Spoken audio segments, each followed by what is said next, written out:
বাংলাদেশের তথাকথিত স্বাধীনতা জন্য যে অভ্যুত্থান হয়েছিল, যা কোটা বিরোধী ছাত্র আন্দোলনের ফসল, তাকে রাজাকাররা করেছিলেন। রাজাকার কারা? যে মৌলবাদী শক্তি 1971-এর বাংলাদেশের স্বাধীনতা যুদ্ধের একটি পরিপন্থী শক্তি হিসেবে আত্মপ্রকাশ করেছিল, যারা মুক্তিযোদ্ধা কারা তাদের পরিবারের খবরাখবর দিত, মুক্তিযোদ্ধারা কোথায় লুকিয়ে আছে তার খবর দিত, কার বাড়িতে লুট করার মতন ভালো সামগ্রী আছে, এমনকি যুবতী কন্যা, সে সমস্ত খবরও পর্যন্ত এরা দিত খান সেনাদের কাছে। এবং খান সেনারা যথারীতি এখানে এসে হাজির হতো, লুটপাট করত, হত্যা করত। অসংখ্য মহিলাকে, হাজার হাজার মহিলাকে ধর্ষণ করা হয়েছে ওই 71-এর বাংলাদেশের যুদ্ধের সময়। এই নারকীয় কাণ্ডের পিছনে যাদের হাত ছিল তাদের বলা হয় রাজাকার। কিন্তু দেখা যাচ্ছে কার্যত আমাদের মোহাম্মদ ইউনূস, যিনি ইতিহাসে হয়তো ভীতু অপদার্থ শাসক হিসেবে চিহ্নিত থাকবেন আগামী দিনে, তিনি তার বন্ধু ক্লিন্টনের পাশে দাঁড়িয়ে কার্যত স্বীকার করে নিলেন যে এই যে আন্দোলন ছিল সেটা ছিল পূর্ব পরিকল্পিত। প্রতিটি বাঁক চমৎকারভাবে পূর্ব পরিকল্পিত। মানে জেল ভেঙে আসামিদের ছাড়িয়ে দেয়া, সেটাও পূর্ব পরিকল্পিত। আচ্ছা, জঙ্গিদের সেখান থেকে মুক্ত করে দেয়া, সেটাও পূর্ব পরিকল্পিত। এমনকি এই আন্দোলনের সময় যাদের ওপরে এই যে গুলিগোলা বর্ষণ করা হয়েছে, এমন বহু বুলেট বেশ কিছু মানুষের শরীরে পাওয়া যাচ্ছে, পুলিশের গুলি থেকেও যে গুলির সংখ্যা বেশি, এই গুলি নাকি আমেরিকার ন্যাটো ছাড়া আর কোথাও ব্যবহার করা হয় না। সেটা বাংলাদেশে ব্যবহার করা হলো কিভাবে? আচ্ছা, আসল ঘটনায় আসি। ক্লিন্টন গ্লোবাল ইনিশিয়েটিভ এর সভায় 2 তরুণ এবং 1 তরুণীকে মঞ্চে ডেকে নিলেন ইউনূস। পাশে দাঁড়িয়ে তার বন্ধু ক্লিন্টন। তিনি খুব আপ্লুত, ইউনূসও একেবারে খুশিতে ডগমগ। বন্ধুর পাশে দাঁড়িয়ে নিজের সহায়ক, এদের মধ্যে একজন নিজের সহায়ক মাহফুজ আলমকে তিনি আন্দোলনের নেপথ্য মস্তিষ্ক বলে পরিচয় করিয়ে দেন। এই ব্যক্তি নিষিদ্ধ জঙ্গি সংগঠন হিজবুত তাহরিরের নেতা। অর্থাৎ আপনি কি বুঝলেন?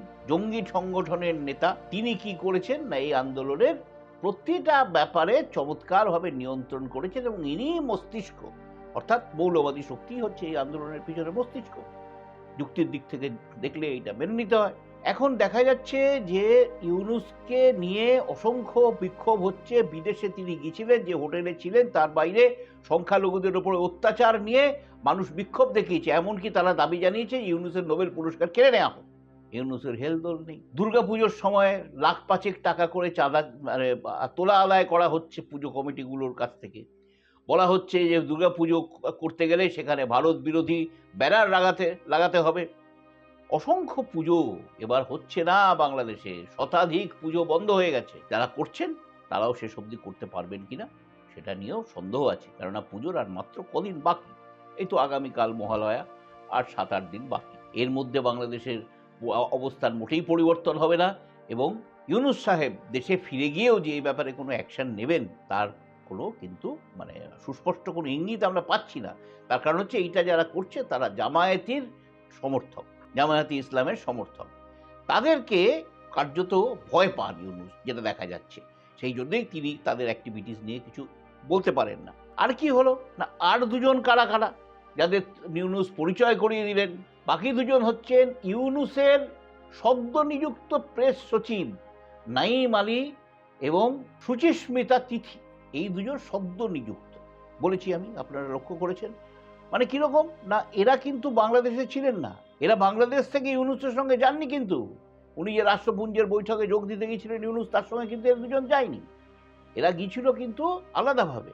এবং এমন একজন ব্যবসায়ীকেও দেখা গেছে মঞ্চে হাজির হতে। তিনি কে, কেন, তার কি ভূমিকা এই আন্দোলনে, সে ব্যাপারে কিন্তু কিছু বলা হয়নি। সেটাকে আবার একজন বলে দিয়েছেন যেটা হচ্ছে আওয়ামী লীগের চক্রান্ত। ওই ব্যবসায়ী কি করে মঞ্চে উঠল।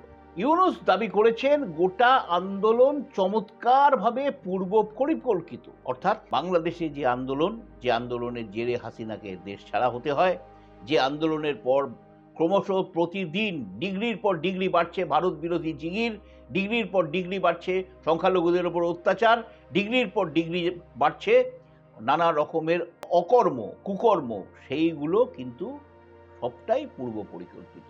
তারা চেয়েছিলেন দেশ এমন একটা অবস্থা হোক যাকে বলা হয় মৎস্যান্নয়, সেই পরিস্থিতি বাংলাদেশে এখন চলছে। এখন ইউনূসের চেষ্টা ছিল মোদির সঙ্গে রাষ্ট্রপুঞ্জের বৈঠক করার, মোদি তার সঙ্গে বসেননি। কেন বসেননি সেটা মোদিই জানেন। মোদি বসতে পারতেন এবং ইউনূসকে এই সংখ্যালঘুদের ওপরে অত্যাচার নিয়ে অন্তত, বা ভারত বিরোধী যে জিগির হয়েছে সে নিয়ে অন্তত জিজ্ঞাসাবাদ করতে পারতেন। সংখ্যালঘুদের ওপরে অত্যাচার নিয়ে তিনি একটু ধমকাতেও পারতেন ইউনূসকে। শুধু শুধু আমাদের গুজরাটি মোটা ভাই, তিনি মানে যাকে বলে বড়দা, তিনি শুধু শুধু হিন্দু হিন্দু করে মরেন। সকলের দলের সবাই শুধু শুধু হিন্দু হিন্দু করে বেড়ায়। শুধুমাত্র ভারতের হিন্দুদের প্রতি কি তাদের টান আছে? অন্য দেশের হিন্দুরা হিন্দু নয়? নমস্কার। এই ভিডিও যদি আপনাদের ভালো লেগে থাকে তাহলে লাইক করুন, শেয়ার করুন এবং সাবস্ক্রাইব করুন।